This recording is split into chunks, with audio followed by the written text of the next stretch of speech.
Welcome to Tip Tuesday. We are talking getting out of fear, right, in today's edition. And I hope you guys enjoyed last week's all about setting intentions. And because this month they're kind of all a little bit theme like, right? So we're setting intentions to create new goals and new aspirations for our new year. Today we are talking about helping you get out of fear. Next week we are talking about self-sabotage. And then the last Tuesday of the month we are talking about setting good habits. So if you didn't catch the theme, but again, new year, new beginnings, really owning how to be a leader in your own life. So what is fear, right? Because a lot of us, fear is thrown around all the time, right? So what is fear? Really, it's basically nuts and bolts. It's really your body's response to a perceived threat. And that can be physical, actual danger, or it can be psychological, perceived danger, right? We all have this fight, flight, or freeze response, and it's there to protect us. It's an instinctual response. However, sometimes our brain likes to categorize normal behaviors or shifts or changes that we're trying to make, and they kind of perceive them as a threat to our comfortable existence, right? And this is about the ego brain, right? It really does get us, it gets in the way of our progress, especially when we're trying to shift some habits that need to be made in our lives. And the tips that I'm sharing today really are about for those fears regarding when we're trying to change our life and the fear of doing things that are uncomfortable, right? It is not those deep-seated phobias or the other real fears, right, that might need to be treated by a professional. So I just want to put that out there. But we all deal with fear, right? Ego-based fear. And that's what I'm addressing today. So here's the thing.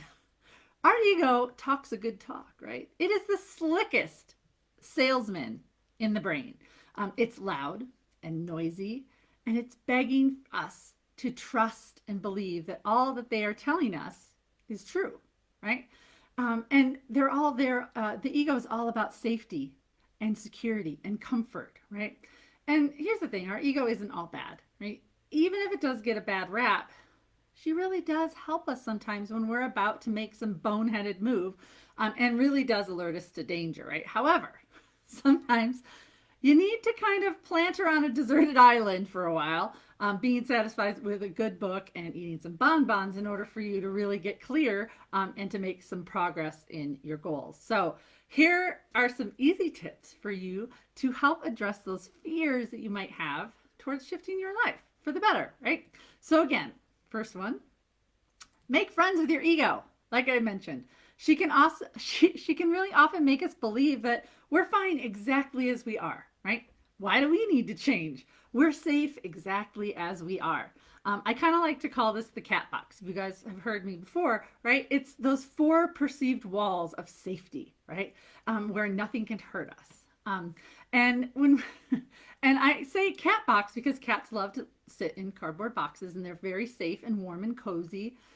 But again, it's really important that in order to move yourself forward, in order to change your life in a way that you're longing for, you got to break free of the box that's self-imposed, right? So making friends with your ego, the easiest way to do this is making some time to actually talk to her. And that can be through meditation. It can be through automatic writing to figure out what she really needs for you, right? I use automatic writing all the time to talk to her sometimes, and but invite her to the party. My friend Gina Stroll, who I love and adore, she taught me that often the ego just fears being left behind, right? Especially being left behind when you're up leveling into that next period of growth in your life, or FOMO, right? That fear of being left out. So invite her on that ladder that you're climbing. When you're meditating, I often send my ego, who is named Ella, short for Cruella. She's a total and complete diva, and she wants everything to people to wait on her. That's just her personality. But I often will go and put her on a tropical island before I meditate and go, you know what, Ella, you're going to go sit over here for a while in this hammock. You're going to eat your bonbons and read a good book while I tune in and get the intuitive messages that I need to hear, because your intuition is quiet and soft and gentle. And you need to quiet the ego in order to hear those beautiful divine messages that are for you. And so our ego being loud and noisy, we need to kind of silence them for a little while, especially during meditation. When I'm done with that meditation, I invite her back in. I share her, I share with her where I'm going, what I'm doing, and say, hey, get in. You're going to be the passenger, though. You're not going to be the driver. So I highly recommend you make friends with your ego. That's key number one. Two, you need to figure out what the root of your fear is. When you say, let's say you're afraid of public speaking, right? What are you really afraid of, though? Dig into it. Are you afraid of being judged? Are you afraid of making a fool of yourself or potentially messing up and not being perfect?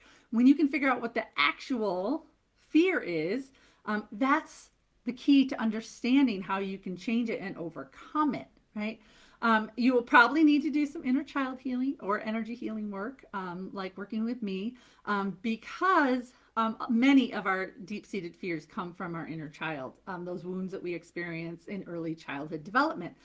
So sometimes we have to kind of really do some inner child work in order to heal some of these really often baseless sort of fears that we have, and that can often get the best of us.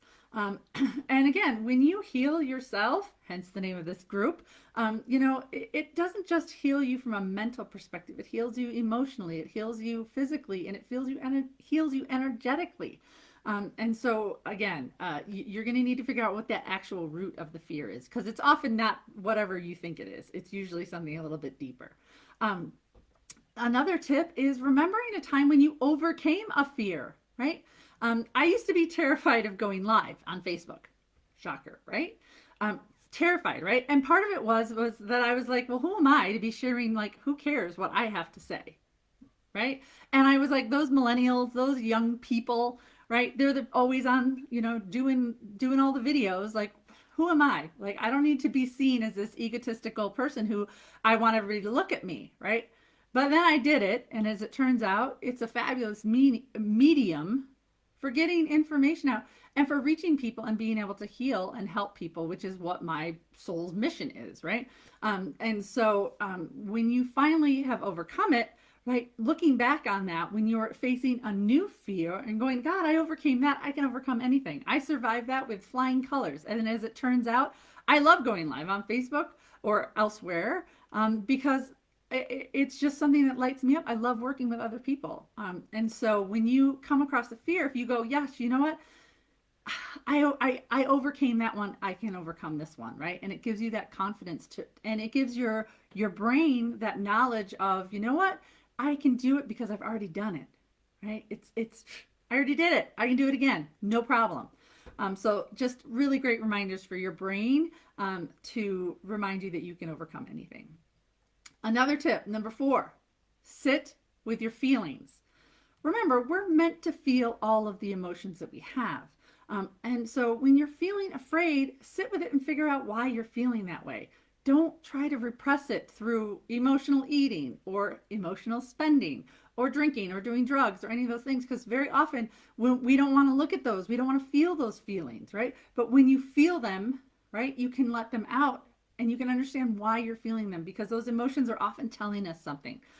So once you can sit with it and figure out what it's coming from, again, you can move through it and accomplish anything. Another tip I love is giving yourself a deadline to do the thing, right? If you're trying to achieve something, whether that be your fear of judgment, perfectionism, and they're getting in the way of that deadline, share it with those who you trust and who you love. And they will help provide some additional accountability, right? So if this goal is something worth achieving, setting deadlines really do help us to finally take that big step, or putting that project to bed, because a lot of times we have perfectionism that lives within us and we keep tinkering with it, thinking we're going to make it better. Sometimes done is better than perfect. So getting over that and setting that deadline, to just do the thing, right? And just getting it over with. Trust me, yeah, deadlines help, and getting someone to help you hold yourself accountable is great as well. Recognizing the ways that we self-sabotage, right? And I'm going to talk about self-sabotage in depth next week during Tuesday. But once you see all the ways that you sabotage yourself, right? Then you can, once again, you get clarity and you're like, oh my God, I can see that I'm doing this already. And then you can shift and change and get out of that self sabotage habit, right? Because again, everything is a habit. And so it's really important that you see the way that you sabotage yourself and then figure out a way that you can overcome those. And again, I'm going to talk in depth next week about self sabotage. Find some friends to help support you, right? Find a group of friends or join a group, just like this one, right? That we can, that you're working towards a common goal, right? This is why like people join gyms or they join groups that they're like, you know what, I'm going to be hanging out with people who have a similar goal or aspiration, and we can all hold each other accountable, right? When you're working with those that you trust, you can allow them to see you as being vulnerable. You can share those fears with other people, and you can sort of receive that the that cheerleading that you need. Maybe you need the encouragement, the accountability, and the support, and it makes all the difference. So again, I love this group for that reason, but it allows you to be vulnerable and to share those fears with people who might be going through something similar as you. All right, number 8, let go of perfectionism. Perfectionism is like a really dangerous thing, and it is often comes from an inner child wound. Again, inner child wounds. Those inner child wounds where you're trying to control your environment, right? So maybe you had a pretty chaotic childhood and you're trying to control things, that anything that you can control, you will try and control. Either that, or it often comes from you're trying to gain someone's love, affection, or approval, by behaving a certain way, right? It's that conditional love versus unconditional love. And oftentimes in childhood, that will show up when we're trying to behave a certain way because we want our mother, father, caregivers' approval. So you need to recognize that it's okay to fail. A lot of us have a fear of failure, right? Knowing that it's okay to fail, it's okay to make a mistake, it's okay to fall and get back up. We are all imperfectly perfect humans. Remember, tomorrow is a new day. It's about getting back up on that horse after you've fallen off of it. And again, I will repeat this again, done is better than perfect sometimes. So you need to let go of that tendency and do some inner child work to really start loosening up that perfectionist tendency that you might have. Lastly, when you overcome that fear, celebrate that accomplishment. Celebrate the wins, both big and small. They literally, it sends signals to your brain to like release dopamine, which makes you feel good, which then allows your brain to go, oh, that was great. Let's do it again. Right. And it allows us to repeat and to be a little bit more consistent when we're trying to create a new habit. So celebrate in a way that's meaningful for you, right? That will help your mind recognize that that next big step that you take, there's probably a great reward, a celebratory reward at the end as well. Making things easier to accomplish when you take those baby steps and celebrate along the way. So, what is your favorite tip that you're going to use to overcome your fear? So, I can't wait to share Tip Tuesday with you again next week. We're going to be talking all about self sabotage.